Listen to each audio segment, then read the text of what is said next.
Hello, friends. Randy Saleh, Assistant Professor of Business on the Northeast Campus, and I'm just trying to create some lecture videos for you that you can view at your convenience.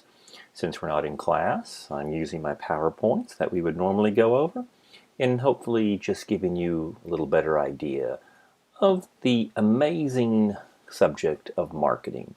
This is a huge subject because marketing is everywhere we are in the business world, in the nonprofit world.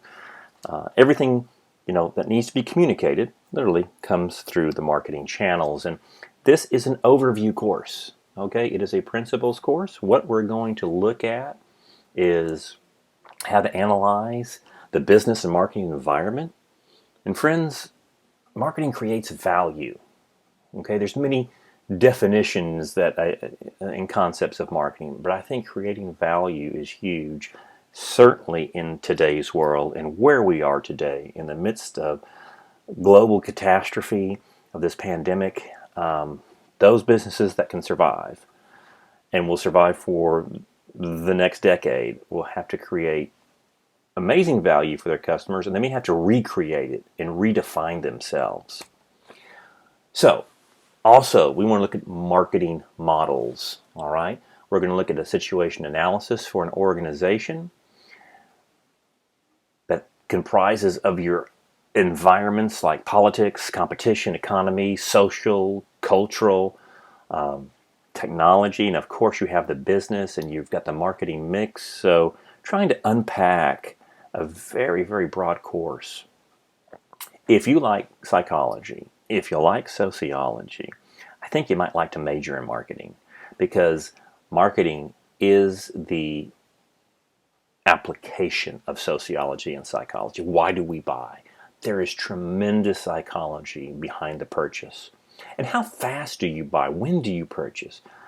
Are you the first one to get the new iPhone XXX, whatever it will be, or the new Samsung Galaxy? Are you the first one in line on a variety of products?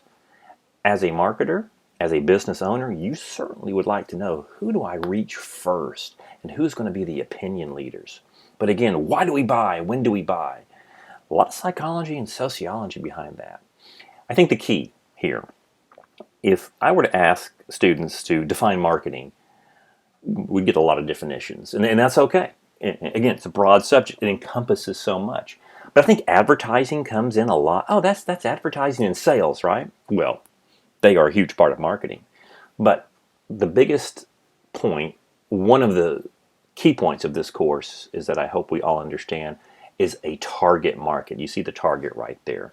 Every business has to have a target customer, okay? And that's called segmentation. We have to look at, there's 8 billion people on the earth. I believe this is 2021 will be the year we probably hit 8 billion. Wow, is everyone going to buy your product? If you have a food truck, is everyone going to stand in line for that? Nope, not at all. So we have to figure out who our customer is. Businesses that don't make it anymore, it comes down to what I'd say creating value. And did I know who my target market was? We can look at Sears. What happened to Sears? That's something we'll study briefly here in the course. Sears was the Amazon of their day. They owned retailing for almost 100 years. And when's the last time you thought about going into a Sears? Did they miss their market? Were they complacent? What happened? Interesting. Jeff Bezos said it. If we could become a Sears. If we lose our connection with our customer, then it's over. So every organization has a target market.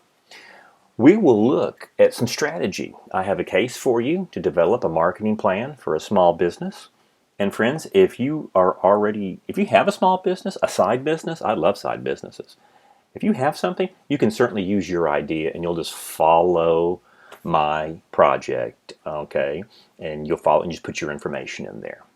But this is what we call the marketing mix. We got a product or a service. We have a place. Now the place means how somebody gets my product or service.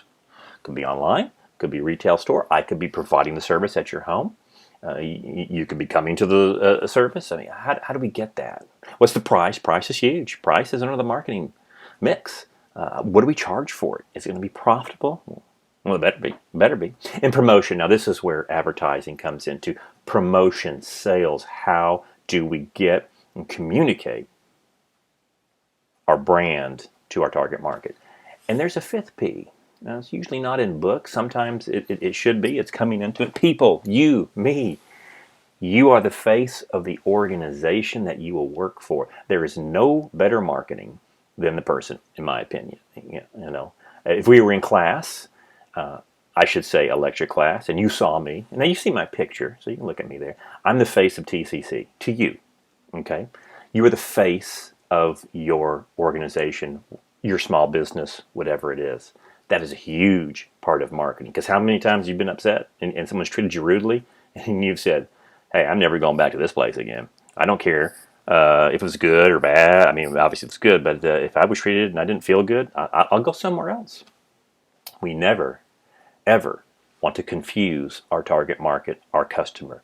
Because when you get confused on the products that you like and it doesn't make sense, there's the psychology, it's a cognitive process. You say, you know what? I think I'll go somewhere else. I think I'll buy another product. So, social media, huge careers in here, my friends. Now, this is not a social media marketing class, but there are connections, very big connections. And so, after our small business marketing plan, we just kind of hit a little bit of some social media strategies, and this is changing. And so, if you are interested in this field, that's where marketing seems to be going, very much electronic and online.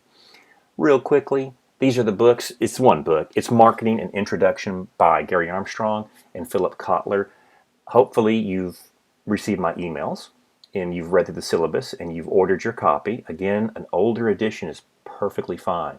I've seen them on Amazon and eBay for under $20. So if you haven't gotten one yet and you find one, go to Amazon and get next day shipping. And if you're Amazon Prime, you may have that, but pay for the extra shipping because the textbook itself, I think, is over $200, and I don't want you spending that much. Our first unit here is called the marketing environment. This is chapter 1. And you need the book because the book is where you're going to get your answers, and internet and online as well, for your projects. So if you'll read through the chapter, do a quick read through, and then look at your project, because basically, if you see, I tell on chapter 1, look for this, and you can answer those questions. So yes, you do need the book. It's very valuable. Just don't pay $200. So, the marketing environment. This first unit is a gloss over. Okay, it's kind of a painting in very broad strokes. We will get much more granular as the course goes on. So just sit back and just absorb the broad strokes here. If I say this once, I'll say it to the 10th to the 64th power. It value, my friends. We've got to create customer value, and we've got to create it in a very, very unique way. Because right now, have you changed your shopping patterns? Sure you have. And the businesses that survive very well are creating that value in everything we do. A little bit of a recap or a little overview of the business categories. In businesses, you have manufacturing and you have service-based business. Manufacturing, we actually create something. In service-based, we provide a service or we sell those products, like, your supermarkets, your stores. And we have transformed from a manufacturing economy. And I'm not saying it's bad or good, it's just different. That, when I grew up, and I'm a product of the 1980s, okay, so we were heavy manufacturing. We made that service turn right about in those 80s all the way through today, and 60% of the largest companies are retail, service-based. Retail would be considered service, and 70% of all businesses are some sort of retail, service-based. So we love to shop, and we shop a lot. But here's some other key factors. If you're thinking of creating a side business, I would say the fastest way to get one going is a service business. And now look at something that's essential services. I used to have a landscape business. And then I managed a pretty good sized landscape nursery in my younger days. And those businesses did not get knocked down at all by the pandemic. Lawn service, landscape services were considered essential business. Cleaning services, hey, they may not be the most glamorous businesses, but they haven't missed a beat. So that's very interesting. Americans work a lot, and we have limited time. So again, think of anything food trucks. That's you are creating something, and you're also serving it too. So lifestyle changes and trends. We are an older nation. We have a lot of young, and we have a lot of older Americans, consumers. So elder care, and those traditionalists who have retired, and baby boomers who are now retiring. If your parents are fortunate enough, or yourself, just taking a fun course, to have already been in retirement, you've got some disposable income. And so not afraid to enjoy that. This generation of baby boomers, if you are a child, your parents will more than likely, if they're, have done well and have a good retirement, will spend the inheritance. So, and they enjoy spending. There's also an increase of complex goods and new technology. We need people to help. Greater need for professional advice, accounting, finance. And again, the barriers are very low entry for service businesses. It doesn't. If you want to be a consultant after this course, you're going to be a social media, marketing, advertising, public relations. If that's your field, and you graduate with your degree, there's nothing stopping you from being a consultant. You basically, pick your form of business, single member LLC if you like. Get a few business cards, and you're in business. You don't have to buy a building to create manufacturing goods and things like that. So we can see the key factors of growth in a service business. Economic systems, marketing and economics go hand in hand, okay? Because why is it so important in the United States economy? Again, an economic system basically just says, what are we going to produce? How much, and who gets it? 65% of the United States economy, now we're measured that economy in a gross domestic product, which is, this is a year that it's going to be hard to measure, but 2019 was right at $22 trillion of our gross domestic product. 65% of that was what we spent. We love to shop. Now that is interesting. When our economy goes down, and it's certainly gone down in the year 2020, because we're not spending. There's been job losses, there's been income, very few people are getting raises. And so when this number drops, you can see why our economy will drop. We do spend quite a bit of money. Free market economy. In the United States, we live in a free market economy, and marketing plays a crucial role. Just think, if we were in a closed economy, and they're hard to find, you could probably say North Korea, just because of the communistic regime, and you didn't have any choices, you wouldn't need anyone in marketing, because you just get bread, you would just get meat, you would just get cereal, rice, potatoes. We are in a free market. And that's why marketing plays the crucial role. It's it's the method where we manage our customer relationships.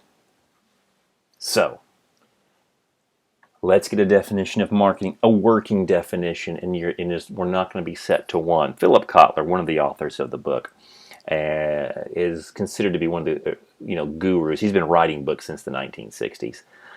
He may have passed on, but his work certainly has not. He came up with an organizational function and set of processes for creating, communicating, delivering value. Let me take a breath. For customers, managing customer relationships in a way that benefit the organization and its stakeholders. Nice. That's academic. A layman's term is kind of anything and everything that the organization could be a single member business right here, needs to do to get that product or service in your hands. I think this is very interesting. This is from J. Conrad Levinson, who is the author of the books Guerrilla Marketing. And that's something that I think you want to study. You want to get his books, J. Conrad Levinson. Absolutely any contact your business or organization has with the public. Interesting. Are you in business for yourself? I hope you said yes, because we're all trying to survive in this crazy world. We are marketing ourselves every single day in all sorts of ways, whether we like it or not. So think about that. Any contact you have with the public, you are marketing yourself. I like to kind of think that marketing is change, isn't it? It's the act of making change happen.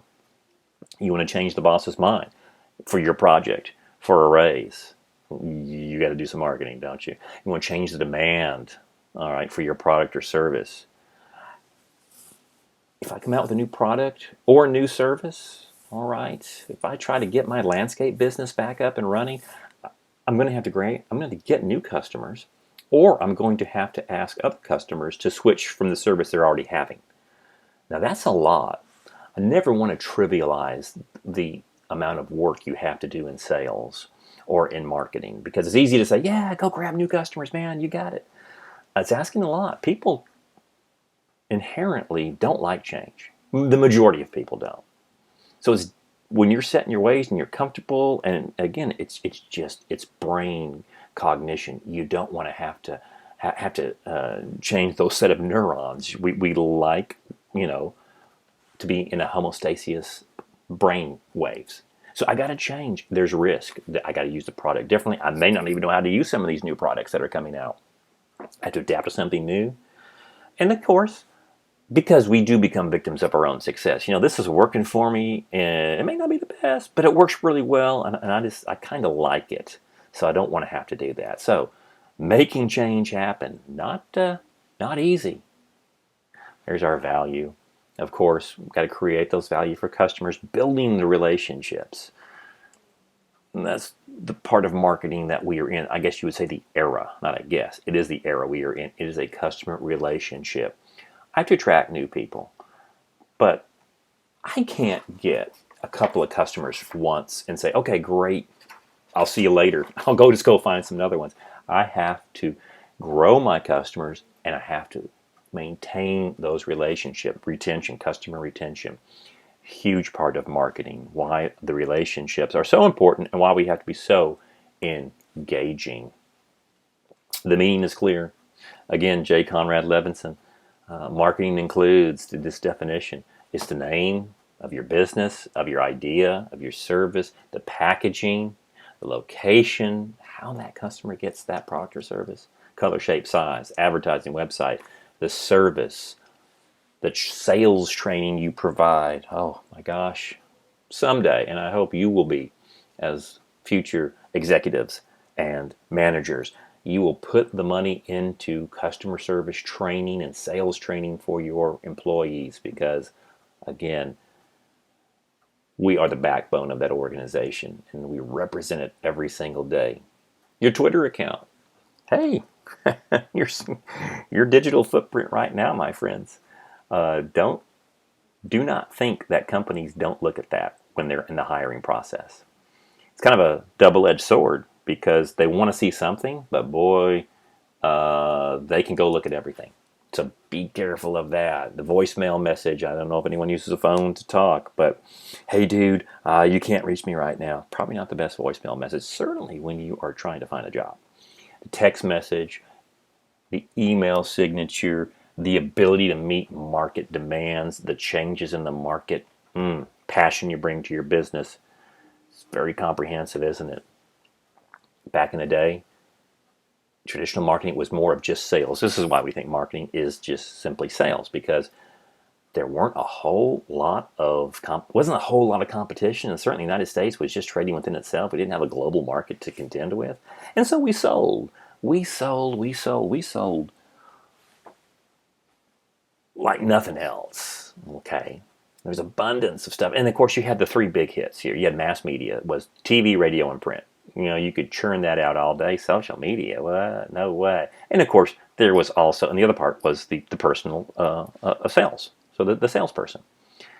that was it, and it worked. It worked for a long time, since the basically Industrial Revolution, all the way through pretty much the 1980s. It's going into 1990s when we saw the radical change of technology.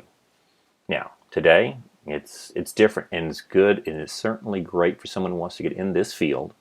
All right, we're satisfying customer needs. We're solving problems. There's one thing, and I'll say this probably more than once, that unites the human race. Now, I'm sorry, it's not love. Maybe some, but it's problems. Everybody's got them. Everybody has problems. And if you can find solutions to someone's problem through a product or service, you can do pretty well. You may have a great idea for a business, but we're always solving problems in the marketing world. We need to, because if it's because of my product or service, it's like, I don't know, I don't think I really need that. It's not. It can never grab hold. So you're going to satisfy needs and problems in your career. In marketing, we have the imaginative outreach. Besides the digital, with mobile phone apps, with social media, and so many different platforms, and social media, and the blogs, and the videos, and your sites, and et cetera, et cetera, et cetera. All of this to create a very long-term relationship. Hey, back in those days when a car salesperson sold a big old Cadillac, that could have made their commission for a month or so. And they didn't think twice. I mean, it was great if the person came back and bought again. We need long-term relationships. That's how we build the business model. And those are how we also calculate our customer acquisition costs. The marketing process. All right. To create value for our customers and build those relationships, we have to first understand, instead of just producing a product like we would have done 20, 30, 40, 50, 60 years ago, right after World War II, we have to just throw this car, hey, it's color green, if you don't like it, I'll cut the price, you'll love it. It's understand the marketplace, consumers' needs and wants. There's research in here. We design the strategy, we construct that program that delivers the value, and we build the profitable relationships, okay? Because that customer can't be thought of one time, all right? I can't have Javier as one-time customer, all right? Or Elizabeth or Cooper. I have to have you all the time coming back, at least those repeat purchases. That's how we get profitability in anything that you're doing, the companies you work for, and certainly the side business that you might want to make. Let's look at understanding needs, okay? Problems, needs, wants, and demands. Everybody's got problems, my friends, okay? And we trying to figure those out. So when we figure out the problem is the need and the demand, the want, we can make a market offering. And that's going to be the value, satisfaction, and exchange in relationships. Needs are human, all right? They're felt of deprivation. I'm here, but I need to get to this point. And in between, all right, there's that need. And there's physical needs, all right? We'll study a little bit of Maslow's hierarchy of needs in our second unit. But, food, clothing, shelter, warmth, safety. I mean, I got to live and breathe another day. Does it stop there?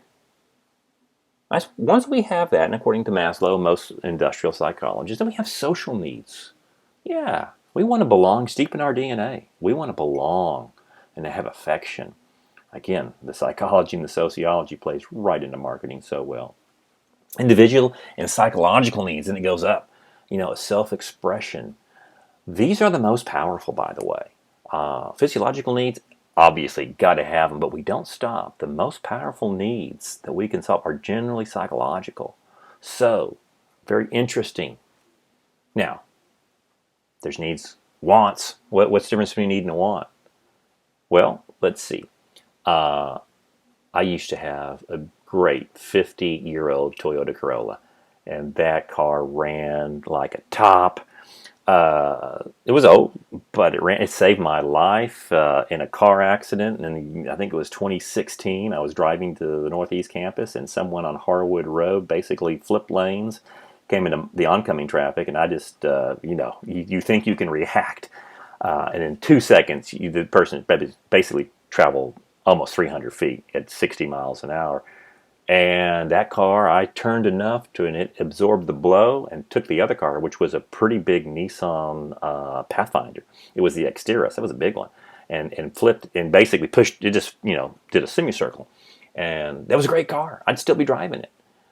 Did I want to park that in the very front of a parking lot? Yeah, probably not. But the Corolla did everything, got me to work. What about that Lexus? Ooh, yeah. I could show up on that, couldn't I? I could get some coworkers saying, "Look at Randy. I like that car. What's he doing?" Yeah, it impresses us. Hey, thank God some other cultures use a bike. They don't have it. The pressure. It's very interesting. The wants. We take that need and then we shape it through our culture and individual personality. In the end, the cars, as my father would always say, son, it goes from point A to point B. It moves. It does work. That's all it does. Interesting. Now, demand. Demand is that right there. I would love, a Porsche, a Porsche 911, or I'll take that. Doesn't mean I can go get it, right? Because demands are backed by the buying power. Okay, outstanding companies, my friends, go to great lengths to understand their customer needs, wants, and demands. Now, sometimes we love a product so much, our company does, all right, that we get a little bit blinded. If anyone is into photography, you may have seen the myopic lens, where you focus on something so closely that you can't see anything else. It's called marketing myopia. Sometimes we pay more attention to the specific products that we offer than the customer's needs. We lose sight of the customer. Yeah, back in the day, and again, it's a great case study. Ask maybe your parents or your grandparents or friends back when Coke and Pepsi had the cola wars of the late 1970s. I was only a baby then. That's all I was. And in the 1980s. And Pepsi was winning. They were a new generation. Pepsi, obviously, sweeter, less carbonation. Pepsi had its market and Coke had its market. And I don't know if Coke was getting a little bit, losing their self-esteem, but Pepsi was just gaining more in market share. Coke wasn't losing as much, but Pepsi was bringing in, possibly just a younger generation who was starting to drink soft drinks. So Coke said, we need to change. They were so adamant that they were looking at Pepsi's product only. And so what they did, they made New Coke. New Coke was sweeter, and it had less carbonation. And they rolled it out. And here's what happened. It was not as sweet as Pepsi.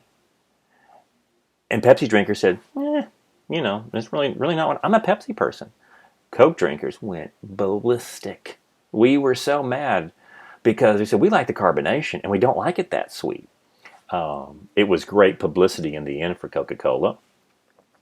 And they finally did change. They came back to the old called Coke Classic. But for those of us who do remember, or ask a parent, if you remember what the real Coke, they never got the formula right, because they said they destroyed the old formula, which basically was made in like 1800s. And by the way, where they get Coke from was cocaine. It came from the coca plant leaves. They later stopped that back in the late 1800s, early 1900s. But just in case you want to know where that name came from. But they never got it right. They never got it right. And it infuriated all the regular Coke drinkers. But again, it was such a powerful brand that they were able to recapture themselves. Marketing myopia. I love it. I love my stuff. Sears, we love what we're doing. Okay. Nobody else does. Be careful. Satisfaction. Hey, it is a wild world, right now, because again, satisfied customers buy again and they spread the word. And now with the online social media way of communicating on so many different channels, if you get upset, people get even. What's very interesting is that if we're happy with something, we kind of expect that. Hey, I bought a product, I should be happy with it. And we may not say a whole lot. If you're upset, you're going to say something like 20 times more, okay? So it takes 20, basically the rule is, or the numbers are, for 20 customers who really like it, one will say, I like it. If a customer does not like it, they're going to talk. Okay, and now they've got a way to spread that. So we've got to manage those conversations, exchanges, and relationships, my friends. We've got to create it. The only way to build those relationships is delivering superior customer value. Okay, I believe that. There's some arguments that say, do you really have to be that great? Yeah, I think so. Unless you're just the only person in that market. But we see the ones that do so well, and I think we can take Apple as a great example. We can take Amazon. I mean, they get beaten up a lot by the press, but I don't know about yourself, but I can say thank God for Amazon. Because when we were earlier in the spring and had no idea of that we could go out and buy anything, and Amazon was still delivering strong.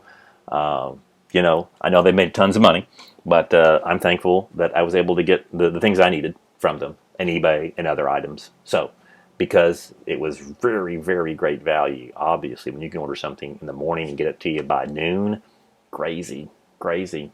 There we are. We're not competitor obsessed. Well, that's what most organizations were. Again, right after World War II, right through those 1970s, 80s, even the 90s, even the aughts for some reason, and some today.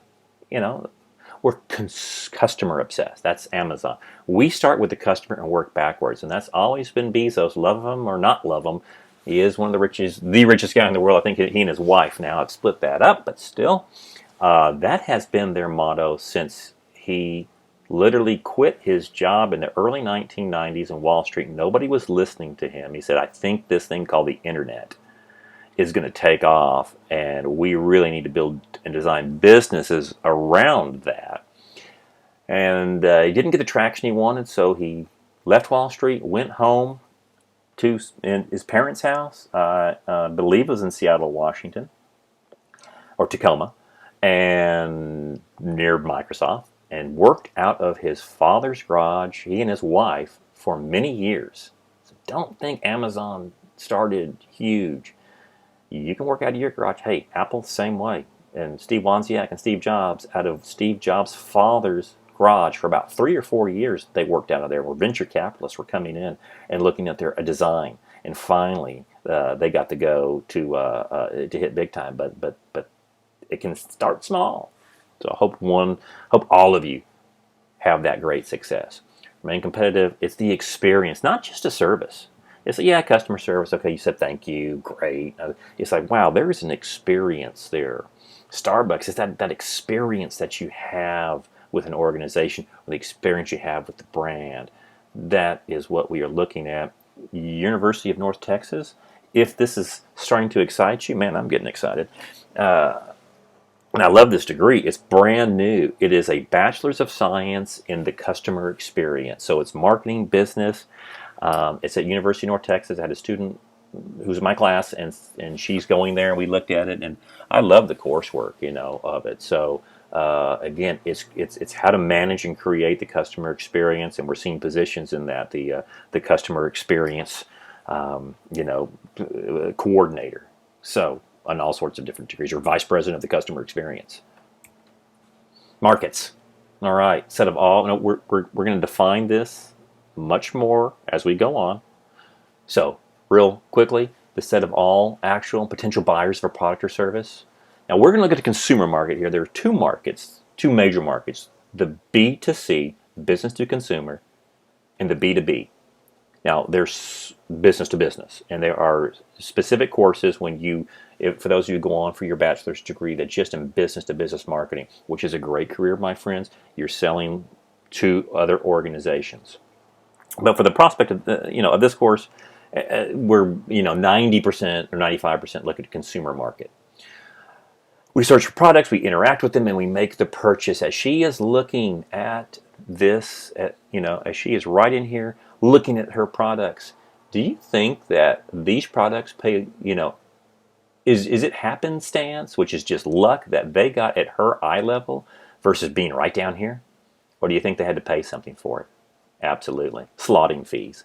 or they have to be the top sellers because they know, and they have to provide top advertising. Now, some of these may be bigger, a larger volume. I mean that just bigger sizes.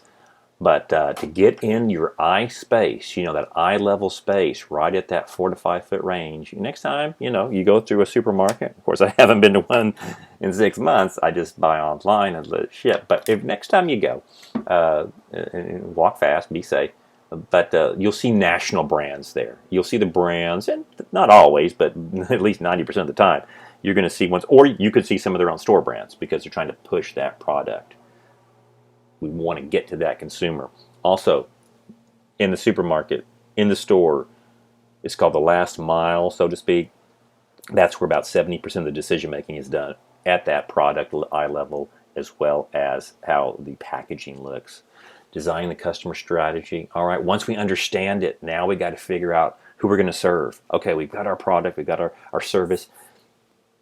That's why marketing, the definitions that we go through, the target market, we cannot be all things to all people. Okay, your business, let's say a food truck, all right, you're not going to serve everyone. Let's just say it's Dallas Fort Worth. There's probably 10 million people in Dallas and Fort Worth area, in the metro area, with all of our cities. And you're going to sell, fantastic street food, street Tex-Mex food. Was everyone going to be your customer? If you go thinking that, if you aim for everything, you'll hit nothing. We've got to have a target market. Now, quickly, you're thinking, well, hey, man, Professor Walmart, all right. Yeah, you might say Walmart can do a lot, but Walmart knows who their target customer is. She is 55 years old. Her household income is $47,500 a year. When the fixed costs of that household budget are met, the car, the housing, utilities, Walmart expects that they can pretty much get 50% of her consumable income. That means it's going to be spent at Walmart.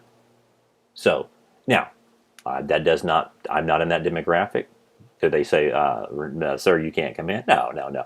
We cast the net. But that is their target. That is their core customer. And yeah, other people are going to come in and out. But that's who they target towards. Their advertising, their promotion. Interesting. So, what we'll look at is choosing the target markets and building profitable relationships with them. There's a lot of people. How do we do that? We have to, in the marketing process, we have to design that winning marketing strategy by defining our target market. Who do we believe our customer is going to be, and how do we serve them with the next outrageous experience?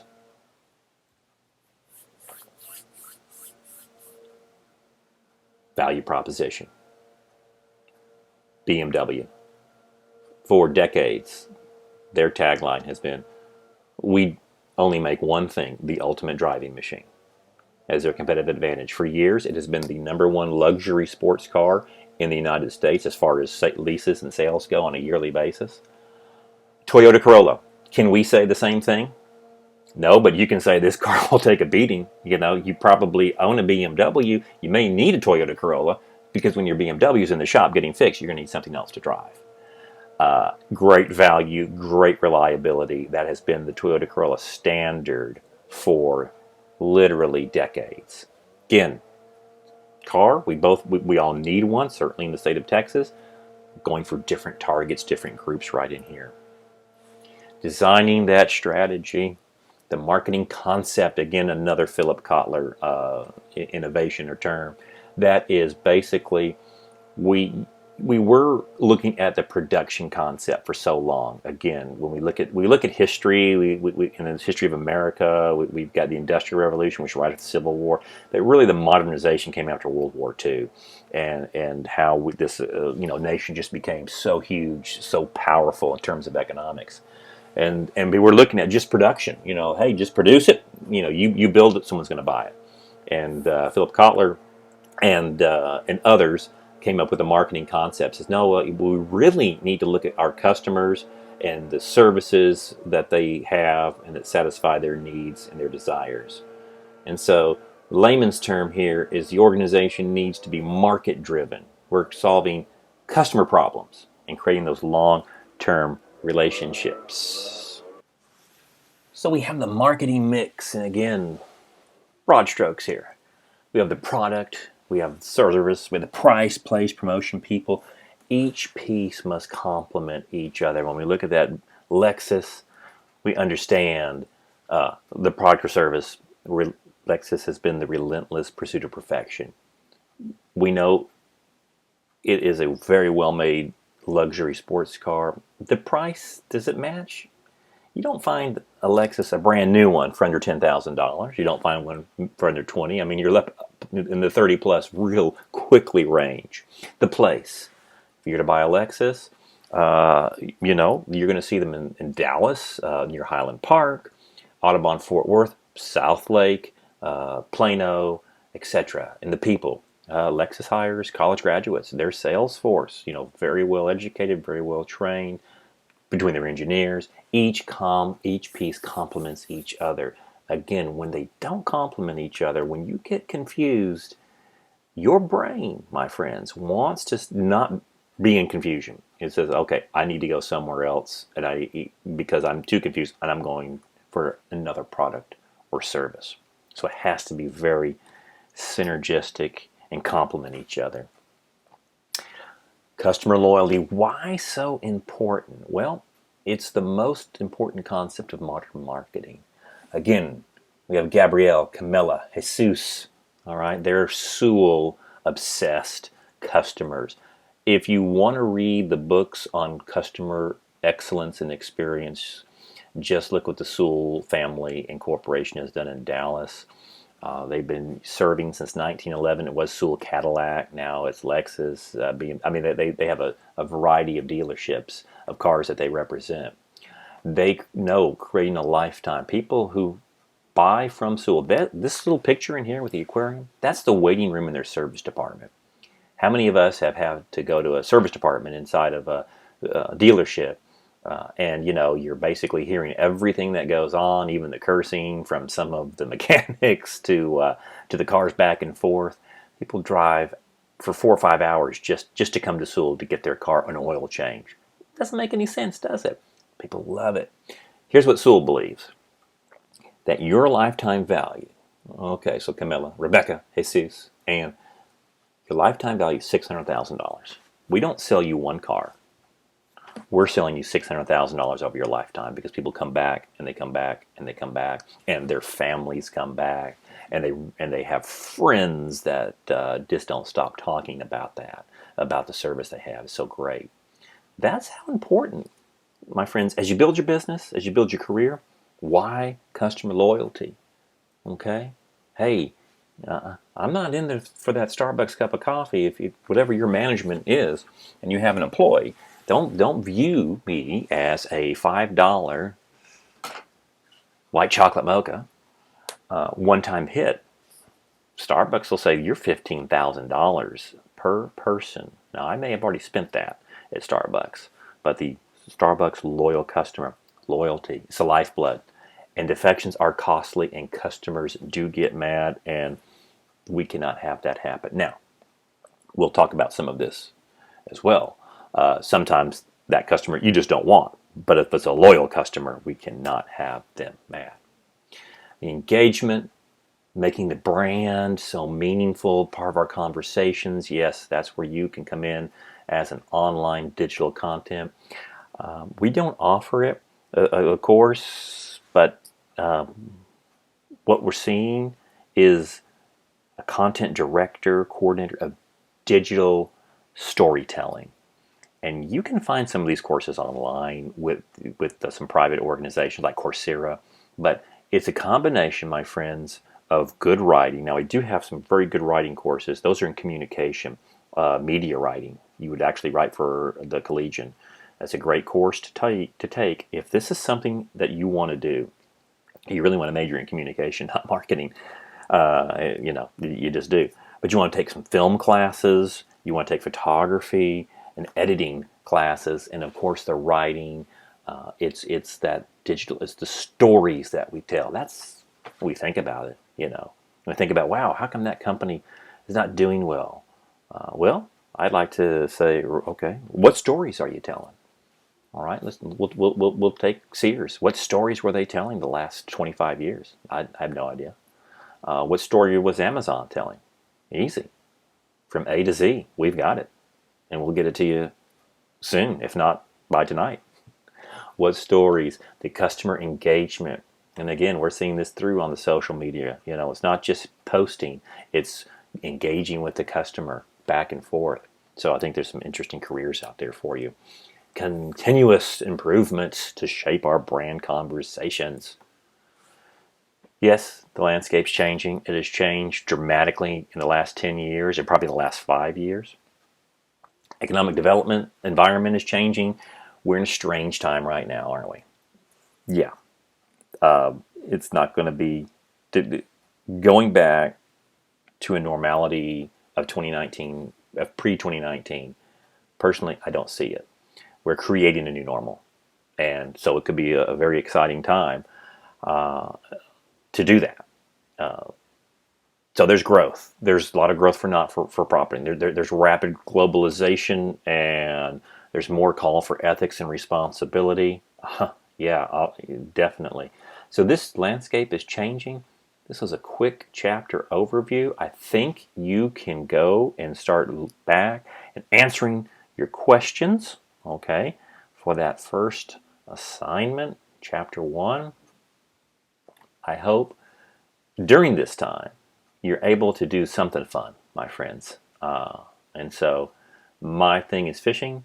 I hope you have something that you can do in the great outdoors, relieve the stress that we are under. So get out there and make it a great day.